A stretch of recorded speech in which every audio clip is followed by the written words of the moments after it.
आप देख रहे हैं आरपीआई न्यूज इंडिया और लॉग इन करें खबरों के लिए आरपीआई न्यूज इंडिया। आइए एक खास रिपोर्ट संवाददाता बलिया ईश्वर चंद की। मैं ग्राम प्रधान सत्य प्रकाश यादव जमाव खामपुर विकासखंड नगरा बलिया।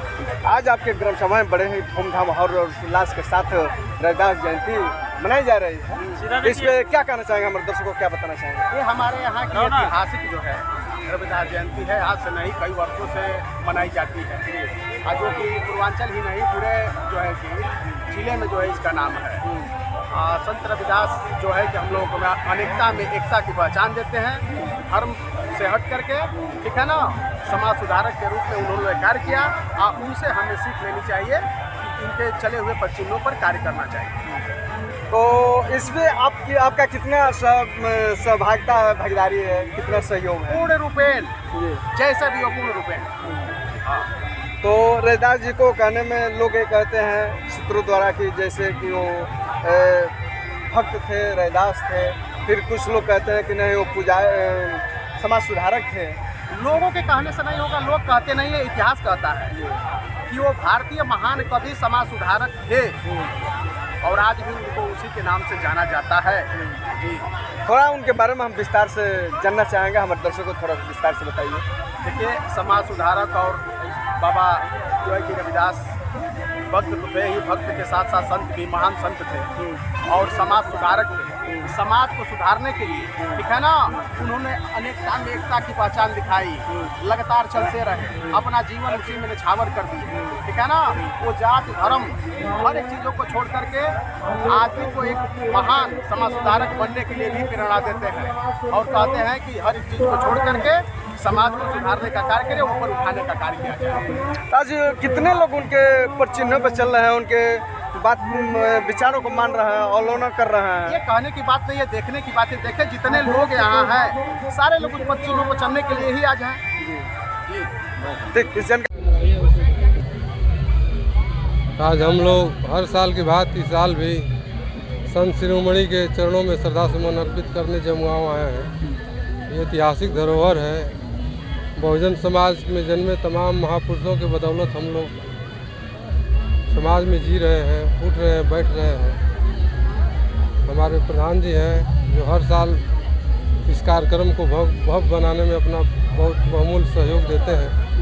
इलाके के लोगों का अपार स्नेह प्यार मिलता है और मैं कहीं भी रहता हूँ तो इन लोगों का स्नेह हमको खींच कर लेके चला आता है। देखा जाए कि भारत में तमाम महापुरुष, तमाम संत लोग आए, बाकी इनको जो संत की उपाधि मिली, संत की उपाधि मिलने का क्या राज है? किसी संत की उपाधि मिलने का ये दबे कुचले लोगों के लिए और जो भी अच्छाई है समाज में उसको पारदर्शिता से इन्होंने संदेश दिया समाज को। समाज में इनके बराबरी का कोई संत नहीं हुआ।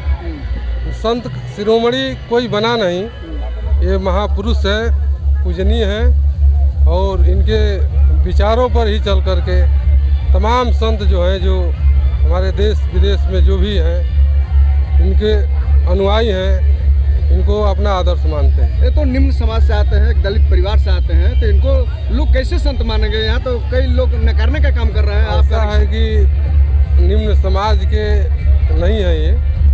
अब चूँकि परिस्थिति ऐसा चल रही है कि अब उसको कुछ कहना ठीक नहीं है। ये निम्न नहीं है, कर्म से आदमी बड़ा और छोटा होता है और इनका कर्म बहुत महान था।